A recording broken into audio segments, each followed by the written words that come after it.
Bismillahirrahmanirrahim. Assalamualaikum warahmatullahi wabarakatuh.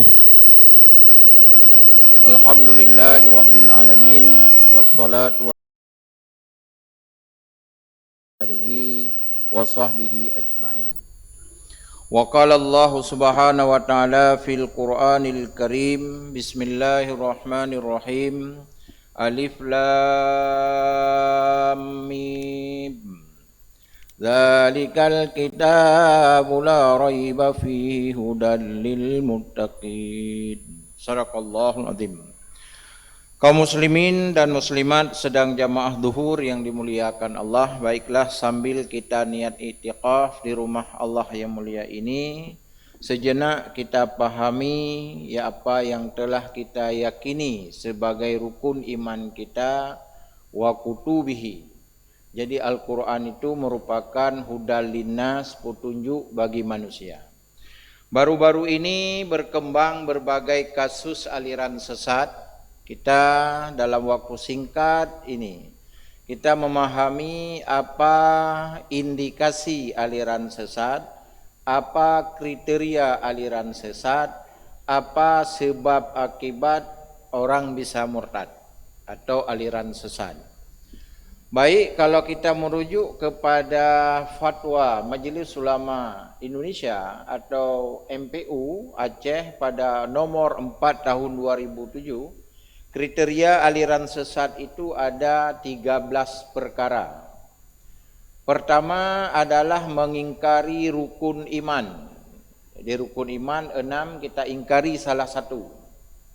Kedua, mengingkari rukun Islam.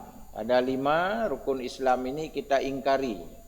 Jadi kalau manusia terdapat hal-hal ini berarti secara kriteria dia telah melakukan aksi aliran sesatnya. Berikutnya dia mengakui Nabi setelah Nabi Muhammad ada Nabi ke-26. Di Indonesia sudah lahir beberapa Nabi. Ada Al-Musaddiq, ya, ada Lia Amiluddin, Nabi perempuan. Ini semua adalah nabi-nabi palsu. Al-Quran menjelaskan Muhammad itu khataman nabiin. Setelah Muhammad sebagai Rasul tidak ada lagi Nabi. Karena Muhammad sebagai Rasul penutup dari seluruh para Nabi.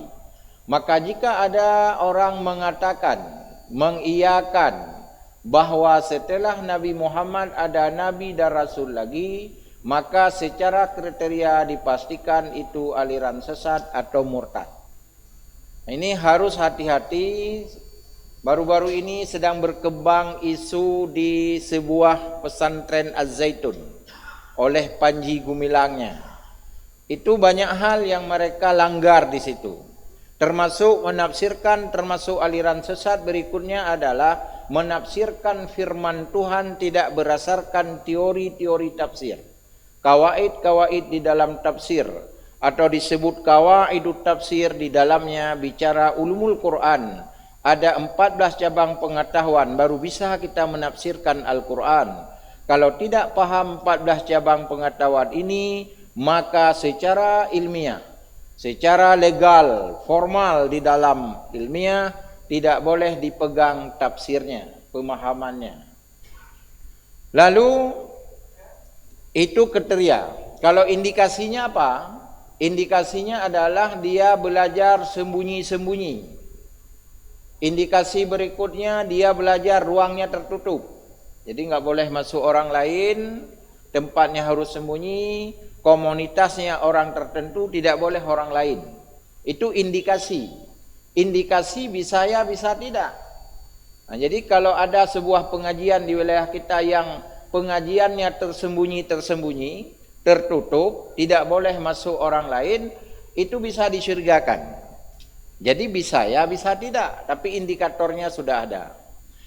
Oleh karenanya orang sebab murtad di dalam agama ada 3 penyebab. Orang sebab murtad karena sebab i'tiqadiyahnya, ada orang murtad aliran sesat karena fi'liyahnya, perbuatannya, ada orang murtad atau sesat karena lisaniyahnya. Apa itu lisaniyah? Lisaniyah adalah mengeluarkan statement mengeluarkan pernyataan yang merusak prinsip-prinsip 13 kriteria tadi. Umpama kita rukun iman adalah hari akhirat salah satu rukun iman. Dia berkata akhirat itu tidak ada. Akhirat itu rekayasa misalnya. Itu bisa dikatakan murtad. Haji wajib ke Baitullah. Lalu dia berkata haji tidak mesti ke Baitullah. Jihad di Munas maksudnya. Jihad di Jawa Timur. Ini pernyataan-pernyataan yang membuat merusak atau mengingkari rukun iman, berarti dia murtad lewat pernyataannya. Kalau kita pelajari aliran sesat berikutnya, bahkan murtad itu termasuk kelompok hululiyah. Dia menghalalkan yang haram. Kemarin juga kita dengar zina itu boleh dibayar dengan 2 juta. Itu kan menghalalkan yang haram, ya murtad, ya sesat. Ada kelompok lagi namanya kelompok ibahiyah. Kalau kita pelajari aliran-aliran sesat, kelompok membolehkan semuanya boleh, tidak ada batas. Mencuri harta orang boleh, menodong boleh, berzina atas nama suka sama sukan boleh. Ini adalah aliran sesat. Ada kelompok aliran sesat lagi, kelompok hururiyah. Kelompok ini adalah berdansa antara perempuan dengan laki-laki, minuman khamar, lalu dia santai, lalu dia melakukan hubungannya. Ini kelompok-kelompok aliran sesat yang berkembang. Jadi bila kita temukan pada suatu wilayah seperti ini, maka secara ilmu pengetahuan, secara pandangan hukum, itu disebut aliran sesat atau murtad. Adapun dihukum tidaknya, ini masalah hakim. Karena beda pendapat hukum dengan keputusan hukum, kan beda. Kalau pendapat hukum itu ada pada para ahli hukum berdasarkan teori-teori berlaku di dalam hukum. Indonesia menganut negara sipil law. Tentu hukum negara sipil law harus tertulis lebih dahulu, itulah disebut sebagai legal. Lalu di dalam tulisan ini ditulis pasal demi pasal, itulah disebut the rule of law-nya. Kalau pasal penistaan agama, kalau kita lihat di dalam KUHP, itu ada pada pasal 156A. Itu penistaan agama. Penistaan agama tentu delik hukumnya adalah ada yang dilanggar. Barang siapa. Jadi ada orangnya, ada materi yang dilanggar. Dia sampaikan di depan umum. Karena hukum di negara selalu berhubungan dengan publik. Tapi agama, kalau keyakinan tadi orang murtad karena itikadiyah, dia duduk di rumah, di dalam ruang sendiri. Lalu dia terbayang di alam pikirannya.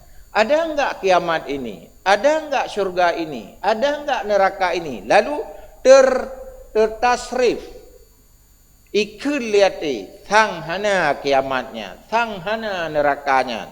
Yakin itu lagi murtad secara iktikadiyah. Itu namanya hukum pada personality, tetap menjadi hukum di dalam agama karena dia melanggarkan hukum Allah, ketentuan Allah. Namun negara tidak bisa dihukum karena tidak berhubungan dengan publik. Nah, ini beda cara kajiannya. Murtad tetap murtad, cuma negara tidak ada pasal murtad, yang ada pasal penistaan agama. Orang murtad sebab ketiga dengan fi'liyah. Makna fi'liyah melakukan sebuah kegiatan, sebuah ritual yang benar-benar ajaran agama orang lalu dia yakini itu benar. Termasuk lahir paham liberalisme yang menganggap semua agama sama. Baik kita lihat zaitun, salam, shalom alaihim, salam Yahudi, bercampur semua agama. Ini kan sebuah hal yang menjadi sebuah nilai ritual yang dia samakan antara semua agama. Lalu Allah berfirman, al-islamu ya'lu wa la yu'la alaih. Wa ma yanbaghi lirrahmani ayyattakhidha walada. Wa may yabtaghi ghairal islami dina fala yuqbala minhu wa huwa fil akhirati minal khasirin, dalam surat Ali Imran. Jadi orang yang mencari agama selain agama Islam, Allah tidak menerima agamanya. Namun harus kita pisah bagaimana kajian negara dengan pandangan agama. Negara bicara administratif, negara bicara ketertiban. Karena fungsi negara terjadi stabilitas bangsa. Maka 6 agama negara diakui secara administratif. Namun 6 agama beda keyakinan. Tidak boleh kita katakan sama. Kenapa? Orang Kristen punya Tuhan Trinitas. Orang Hindu Buddha punya Trimurti. Dewa Siwa, Dewa Brahma, Dewa Wisnu. Kita umat Islam punya Tuhan Allah, la ilaha illallah. Tiada Tuhan yang ma'bud bihaq illallah kecuali Allah. Lalu kita berkata, bagaimana mungkin semua agama sama sedangkan ritualnya beda, Tuhannya beda, cara ibadatnya berbeda, lalu kita berkata sama. Ini secara fakta real dalam dunia bahasa, dalam dunia kenyataan tidak bisa dibenarkan. Kebenaran dalam dunia falsafah ada 2 unsur. Pertama ada pernyataan, kedua ada kenyataan. Oleh karenanya, bila bertentangan 2 ini, maka tidak disebut benar secara falsafah. Bagaimana dengan agama? Agama berdasarkan firman telah Allah jawab, Al-Islamu ya'lu wa la yu'la alaih. Ketika keyakinan berbeda, Allah memberi jawaban, lakum dinukum waliyadin. Kembali pada inti masalah disebut sesat. Kenapa? Kalau dia keyakinan dengan agama yang lain, tidak ada masalah di negara. Tapi ini dia menamakan Islam, penerjemahannya, pemahamannya tidak sesuai dengan Islam. Disitulah disebut kesesatan. Kalau misalnya di Indonesia punya keyakinan menyembah dewa, silakan negara memberi agama apa? Oh ini Konghucu, oh ini Protestan, oh ini Katolik, ini agama Buddha, Hindu. Silakan menurut agamanya. Tapi ketika menamakan ini Islam, ajarannya tidak sesuai dengan Al-Quran hadis, disitulah namanya aliran sesat dan pemurtadan. Maka dalam agama disebut sesat dan pemurtadan, di dalam hukum negara disebut penistaan agama. Ini harus kita pahami karena isu hari ini orang telah nyeleneh terhadap ajaran-ajaran agama. Boleh haji putar-putar saja pesantren selesai. Ini kan ajaran sesat. Mana boleh tawaf selakin Ka'bah yang dibangun oleh Nabi Ibrahim, yang konsultannya adalah Jibril, yang Jibril diperintah oleh Allah Subhanahu wa taala, mana mungkin sama dengan Indramayu? Ini kan aneh. Karena haji tanya di Indramayu di Indonesia. Hal ini perlu kita pahami karena prinsip akidah tidak boleh mencawa-cawa ke Aceh. Baik ragu-ragu, iman harus pasti. Menya A, pegah A. Menya B, pegah B. Itu iman. Iman tidak ada multi tafsir. Allah tetap la ilaha illallah. Kalau kita telah meyakini Tuhan kita sama dengan mereka, maka murtad ia karena telah menyamakan Tuhan yang bukan Tuhan. Karena kalimat dalam Al-Quran, la ilaha illallah, tiada Tuhan. Tuhan mana yang tidak ada? Tuhan asumsi yang terbayang di alam pikiran kita, begini Tuhan, begini Tuhan, itu bukan Tuhan. Yang benar Tuhan siapa? Illallah, Allah, ma'bud bihaq illallah, itulah Allah. Tidak boleh sama. Laisa kamisli syai'un wa huwas samiul basir. Oleh karenanya jamaah sekalian yang dimuliakan Allah, jamaah zuhur, mari kita memahami, kita dalami tentang aliran sesat.